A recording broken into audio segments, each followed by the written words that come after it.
Hello again. This is the fifth video in the Mixing with Studio One Prime series that I've been making for my recording arts students and music production students. To be honest, these next several videos are going to be A, B, C, D, and E of step 5, because what we're doing is we're building the static mix. And what a static mix is you find the one section of the song that's the biggest, that has the most instrumentation in it. In this case, in this song, everything is playing in this section. So every track we recorded is playing in this section. So this is a good place to start our mix. So if this section sounds good and everything's balanced out the way we want it and whatever else, then all we have to do is automate the faders to do the rest of it, like make some things louder and softer where it's needed. So right now what I'm going to be doing is I'm going to be adding a second channel strip to the tracks, and I'm also going to just do this in this part A video for the lead, or for the vocals, all the vocals. I'm going to mix this. My thoughts on this project is the most important section of the song, the most important instrument in this song is the harmonies that happen between the lead vocal and the background vocals in the choruses. So that's what I'm going to mix first. And then I usually build up my mix by building up stuff from the bottom and kind of build a house around the important things. So after that, I will bring in my kick drum and my bass, and then I'll do the rest of the drum set and chording instruments and that sort of thing, and build up everything else around it. So what I'm going to be doing is I'm going to be starting with things soloed, but then once I bring them in, I'm not going to mute them again. I'm not going to unsolo them, or if I wanted to mute everything else, I could work that way. So let's do that. I'll work this way. I'll mute everything else. As a matter of fact, I also need to mute the other background vocal parts, because we're just going to listen to the lead vocal first. So as we listen to this lead vocal, and I'm looping that last chorus in this song because it's the section where everything is, and it's the biggest section. So so here's what our lead vocals sound like now that I've done all my scrubbing. I know it's true. See my face. So the thing that I think this track needs is the peaks of the beginnings of words, especially the ones with S's on them, are pretty huge. If we had a more robust software, I'd say find a de-essing plugin and get rid of, like start working on those S's, because you'll see all those tracks where it's C, C, C. It's really sizzly, right? So so what I'm going to need to do is put a compressor on there. Plus, the other thing is, this level is a lot louder than this level. So I want to bring up the average volume here. I don't want to crush it to death, but I do want to have some breadth to that track, right? So I'm going to come down here and add a second channel strip. All right, oops. Accidentally clicked on other things. All right, so I've got my second channel strip here. And really, I'm not going to worry about a low cut filter. We already put that on when we scrubbed. I might do some additive EQing over here to kind of add some things that I think are missing. But I might do some subtractive as well. Subtractive EQ is usually the best bet, so that you're not adding things in and making the mix louder and everything. But in this case, we're probably going to have to do some subtractive EQ, but we might have to, or we'll probably have to do some additive EQ to sweeten things. So, so as I've got this in here, I'm going to start turning up the compressor knob. Now, this particular compressor is very basic. It's got a knob that is threshold and ratio at the same time. So the more you turn this up, it goes from, I think it's like a 2-to-1 to like a 10-to-1 ratio. And what that means is every decibel, or every time something gets to your threshold, it turns it down 2 decibels for every decibel it goes over the threshold, or 4 decibels at 10 or whatever, but it does it automatically. And then this right here is how fast the compressor kicks in. Now, what you'll find out is if it's too fast, there will be these weird fast ducks. Something will start and then it'll get immediately really soft and it'll sound kind of awkward. Or if it's too slow, the compressor won't even kick in where it's supposed to. So here I'm gonna kind of let me just focus on one little piece of this. I think I zoomed in a little bit there. So if I just focus on this one little piece right here. See my face. All right, we're just going to deal with that so you can hear what's going on. All right, so See my face. there's without any compressor added. So when I bring this up, I'm going to be bringing it up. I'm going to bring it up until I can really hear it start crushing it, and I'm going to leave it on medium. See my face. It's not even really kicking in here. See my face. There we go. Here at about 70% starts kicking in. See my face. What PreSonus does here is it shows you how much it's reducing it right here in the track. Like I'm reducing it by about 6 decibels at the peaks, and you'll see when it kicks in. See my face. So I think at that point it's starting to get a little. See, listen to it with the compressor on. See my face. Now with the compressor off. See my face. Did you see how when it did scene that time, it almost got quieter than the rest of the average track? So I need to bring this down a little bit. See my face. See my face. Yeah, there we go. That's not bad. Now listen to it with it on fast. See my face. See my face. See how there's almost this little pause right there? Or slow, it doesn't even really kick in. See my face. At least not where we need it to. So I would say leave it on medium. Looks like about 64% on this, which I don't exactly know what that means decibels and threshold. I don't know what that means ratio-wise, but that seems pretty good. And it is making a difference on the rest of the average volume of the track. So See my face. See my face. I mean, I've got it so subtle it's not making a huge difference, and I'm okay with that. I don't want it to be this. See my face. Where it gets like noticeably softer. See my face. See how aggressive that is? See my face. See my face. That's better. All right. So now I'm going to add a little bit of low end, I think. Let's hear. See my face. See my face. See my face. Now listen to it with it off. See my face. Okay. See my face. And I think there's maybe some mids that are still sticking out a little bit, so See my face. See my face.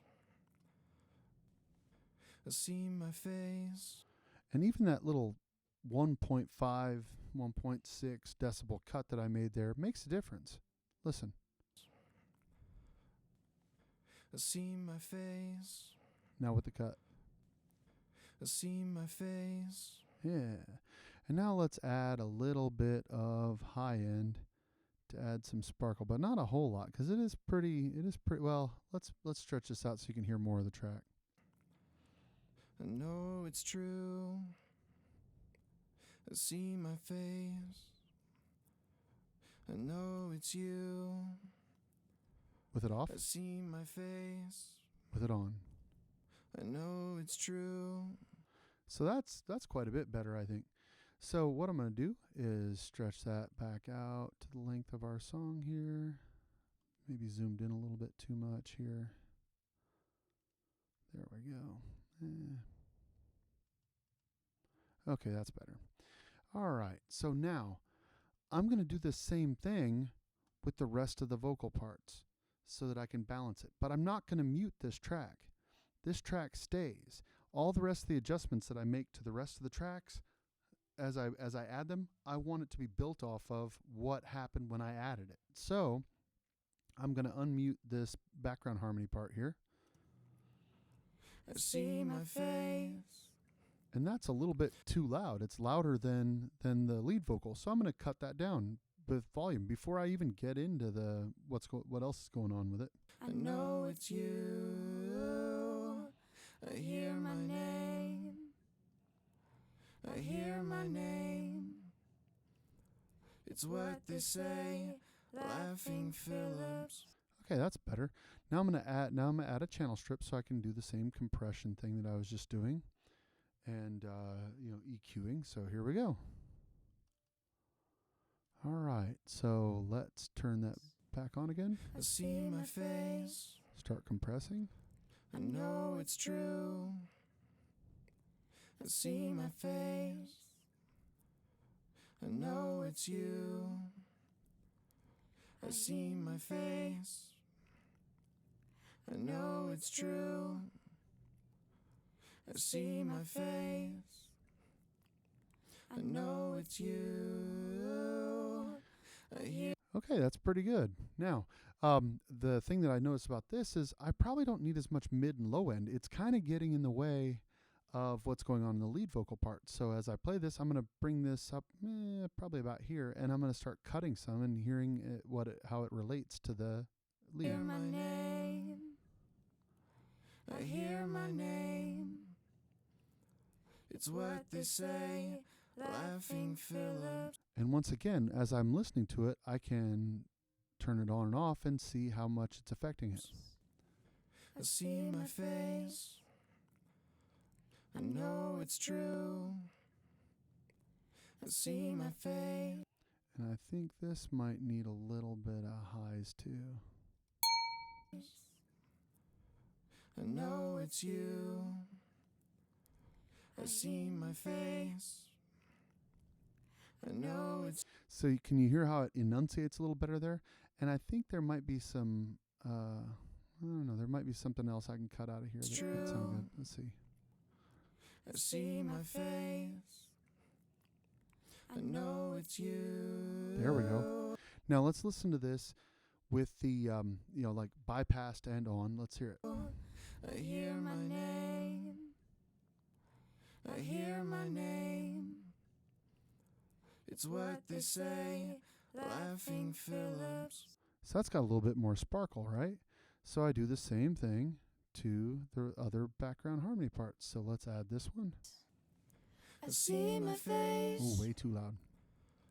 I know it's true. I see my face. That's better. I know it's you. Add a channel strip. I see my face. I know it's true. I see my face. I know it's you. I hear my name. I hear my name. It's what they say, Laughing Phillips. I think I the see my face. upper mids on that track I know it's true. are getting away with the others, so I cut a little bit there. I see my face. I know it's you. There we go. I see my face. Do the same thing with this track. Bring it I back know in. it's true. That needs to be a lot softer. I see my face. I know it's you. I hear my name. I hear my name. It's what they say, Laughing Phillips. I see my face. I know it's true. I see my face. Maybe needs a little bit I of high. know it's you. Ooh, that sounds nice. I see my face. Now, the other thing that we have to do is we have to put this in space. This has to go right to left. This has to be reverb, has to have some reverb to add some depth. Because when I turned it down, it moved it so it almost moved the lead vocals closer to me. But the one thing it didn't do is add depth to the room, right? So so what I need to do is start panning this stuff out. So if I pan out the one background vocal part quite a ways and put the other one out quite a ways. Maybe make this one that's like a unison double, maybe off to the center, off center a little bit. Let's see what that sounds like. I know it's true. I see my face. Okay, so that spreads it out across right and left, but it's still pretty present. So what we're going to need to do is add a reverb to the channels. So if I go here and I click on sends, because what I'm going to do, instead of putting a reverb on every single channel, which uses a lot of system processor, I kind of want the same reverb on the whole thing, especially on a basic mix. I mean, if you were going to get really particular, then sure, you might want a different reverb on the drums than you do on the acoustic guitar and whatever, but I'm going to kind of try to put this all in the same space. So if I go here and I add an effects channel, what that's going to do is build an aux strip down here where I can add a mix verb. So right now that's really large, and it's only going to be showing up on the lead vocal for now. So I'll solo this so you can hear it on the lead vocal. Yes. I know it's you. I hear my name. I think that room sounds a little large. I hear my name. It's what they say, Laughing Phillips. Now that's way more reverb than I want on the lead vocal, because the more reverb there is, the farther you get away from the vocals, or farther you get away from any track, right? So what I'm going to do is I'm going to turn that on, and I'm going to bring the reverb down on the lead vocals, probably. I see my face. I know it's true. I see my face. There we go. I know it's you. Now, I can take that same send and add it to the other tracks just by dragging it over. I know it's true. Now let's unmute the... I see my face.